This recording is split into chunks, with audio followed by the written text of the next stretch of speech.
Your Coca-Cola bottler presents Claudia.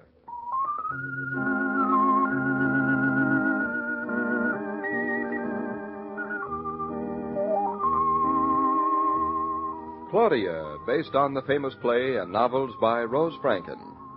Brought to you transcribed Monday through Friday by your friendly neighbor who bottles Coca-Cola. Relax, and while you're listening, refresh yourself. Have a Coke.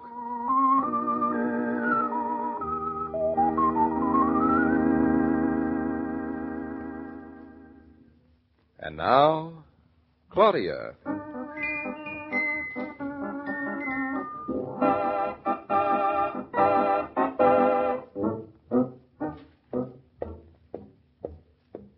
David, do you think we'll find Mama home? Oh, she should be. It's after 6 o'clock.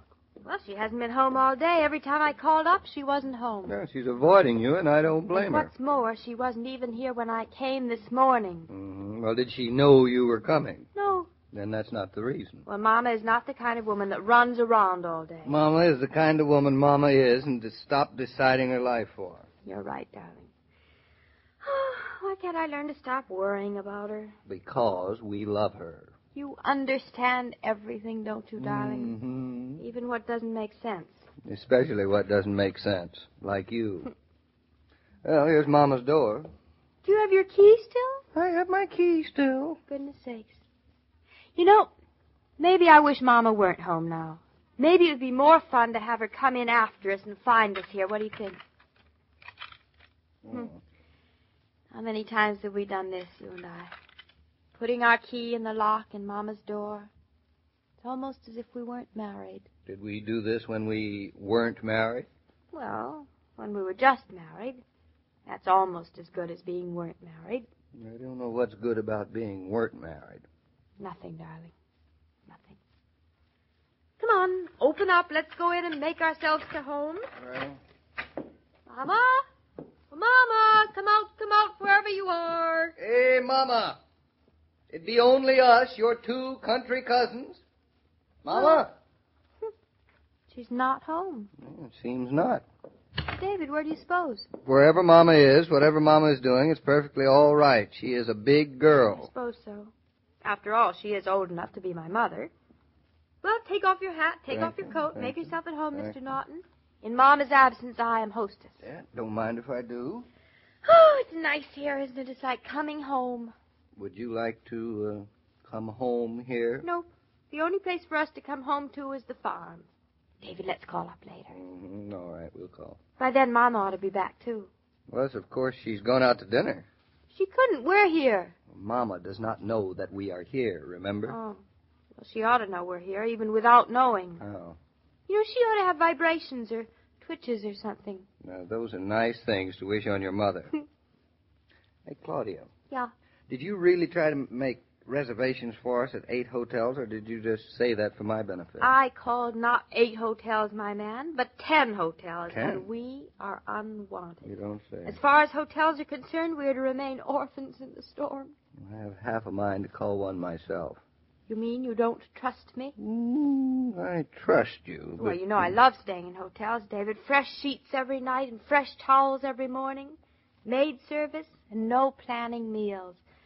Oh, I love hotels. Hotels love you, too. Yes, they give me such a wonderful feeling with you, darling. But there is a convention. It seems to me every time we want to stay at a hotel, there is a convention. Now, if only you were a movie theater owner instead of an architect, then we could have gotten a room. Well, what's that got to do with anything? No, it must be fun to go to a... What do you say, to convent about something, David? Convent? You think? That'll do. Listen, please stop pleading up your forehead. We'll find some place to stay. Some hidden little hotel. Someplace will be happy to have us. All we have to do is find a place. I think I'll start calling now. Hey, where'd you leave our bags, by the way? Oh? Mama! Is that you? Good heavens, Claudia. You startled me. What are you doing here? Well, we're here, and I'm here, too. And you? Mm-hmm. As It's a fine time to come home, Mrs. Brown, when you have company. David, will you look at her? Her hat is askew. And where have you been, old mother of mine?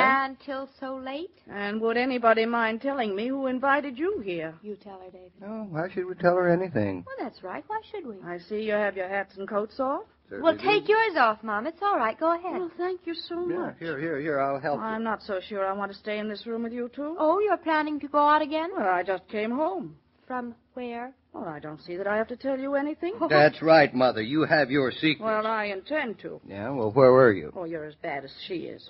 Well, no, you're worse, because you should know better. You mean I should know better than to ask you where you've been? Well, in that case, Mama, I said nothing of the sort. Did she or didn't she, David? No, she's a little addle-headed. Oh, definitely. Maybe we better let up on her. Mama, do you feel addle-headed? Yes, I most definitely do. Well, then you definitely ought to tell us where you've been. You shouldn't be coming home feeling addle-headed. Well, what if we weren't here? Why wouldn't we? And what are you doing here? We have come to take care of you, Mrs. You're Brown. doing a fine job. As a matter of fact, she doesn't look too badly, David, considering she's been pining away for Oh, us. I thrive when I'm pining. Mama, have you been eating regularly? No. Have you been sleeping regularly? No. You see, David? She needs it. Why are you in New York? Why aren't you up at the farm taking care of your child the way a decent mother should? Because I'm following your example. My what? Well, you haven't been up to the farm recently taking care of your child the way a decent mother should. Huh, that's telling her. So we've come to New York to take care of my mother the way a decent child should. Well, you can spare yourself. Next time. As a matter of fact, we're going to take care of you all evening. At least. Are you two planning to stay in town overnight? Don't tell her, David. Well, how come? David is overworked, Mama. And seeing that he is overworked, we decided it was high time he stopped running back and forth to Eastbrook. Have they stopped running trains? Well, haven't you heard? No. Well, anyway, I decided to spare him the travel and allow him to stay in town overnight. And you had to follow behind. You couldn't let him out of your sight for one night. Of course not. A handsome man like David, why, I'd be a fool. Well, as a matter of fact, Mama, I invited her. Soft-hearted. I decided it was time that she got some hay out of her hair, so I brought her with me. If I know my daughter, she brought herself. Well, you know her. Listen, that reminds me, where were you all day? What brought you home so late? No, it's none of your business. I'm declaring my independence. I have no intention of telling you anything. All right, you don't have to tell me why you're home so late. Mama, tell me where you were all day. Come on, tell me that much. How do you know I wasn't here all day? Because you wasn't here, was you? All right, so I wasn't. Well, I was here, and I noticed you wasn't. And then when I was out, I kept calling, and you still wasn't. I am a little wuzzy. So am I. What hotel are you staying at? She's throwing us out, David. We've only just come. Now, don't you worry, Mama. Don't you worry, because we are going. We came to invite you to dinner, and you accepted. You know, I thought when my daughter got married, my whole life would change. I'd be a free woman. I would come and go as I pleased. No responsibilities, no troubles, no worries, no nothing. But I see I was wrong. No responsibilities, no troubles, no worries, and no nothing. Mama, it's no fun. You are going out to dinner with And that, I suppose, is fun. Oh, David always takes us to a very good restaurant. So extravagant. I don't suppose I'd mind your company too much in a very good restaurant. You see, every cloud has its silver lining. But you haven't answered my question. What hotel are you staying at? Oh, we'll worry about that later. Oh, Much so later. You are going to worry about it. Then you have no reservations, have you? Well, Claudia says that she called up some hotels. I did, too, yes. There was a convention, Mama, of movie theater owners. I thought New York was swarming. Not one hotel would have us. Poor David, he's only an architect. Well, don't you worry about me. I'll find a room. I can be very convincing Did you to say strangers. you were in town because you had to work? Now, I have a meeting, but not until 9. Now, there's plenty of time for us to have dinner together first. In that case, I think you're very foolish. Well, that's a nice thing to say to David, I must say. Well, I was saying it to both of you. I think you're very foolish to stay in a hotel. Oh, I wish we could be foolish. But the hotels haven't taken us yet. so- David's going to be working all evening. You're going to be all alone. I know, and a hotel is no fun all alone. Well, you're much better off staying with me tonight. Both of you. Why, Mama. You mean you want us to stay here? Oh, what's so awful about that? You stayed here before. As I remember, it was your suggestion before, so it couldn't be so awful. Why, Mama, we didn't come to New York to stay with you. Well, plans have altered to suit the situation. But suit yourself. I was only trying to be helpful. Heaven knows why I should want you to stay here. It's only for your convenience, not mine. David, What do you think? No, darling. Now, this time we're not going to barge in on Mama. No. What's so different about this time than any other time? Well... Barging in on Mama was good enough before. Well, it's not good enough for us now. Why? No reason, especially. I suppose not. Finding a hotel room is better. Oh, much. Seriously, David, stay here. There's plenty of room. Now, Mrs. Brown, I think everybody wants and needs a certain amount of privacy, and I don't think you're so different from everybody. Now, this is your apartment, and Claudia and I have no right to come in on you and upset everything.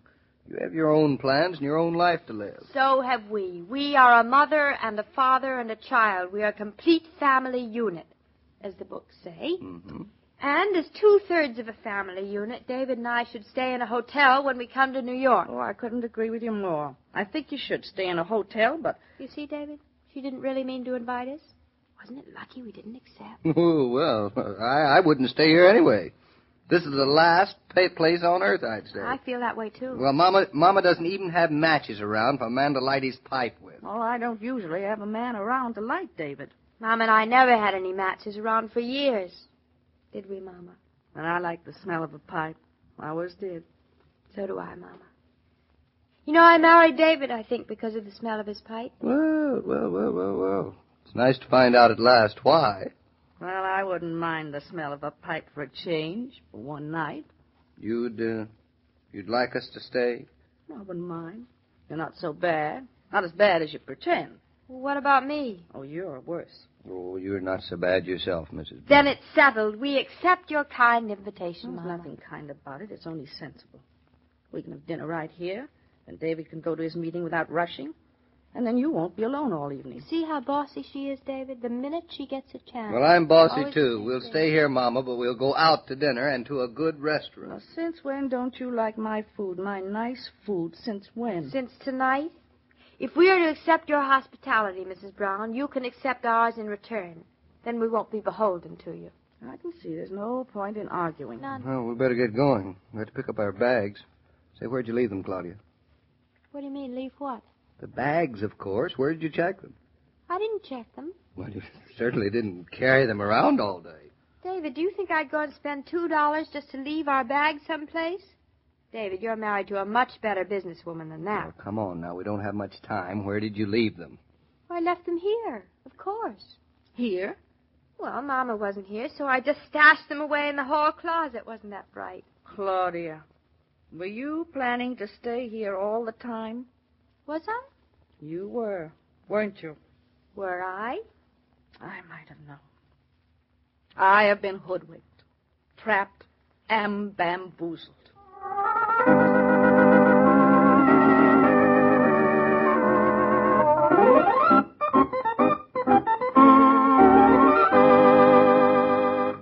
These broadcasts are adapted for radio by Manya Starr, and the entire production is supervised and directed by William Brown Meloney.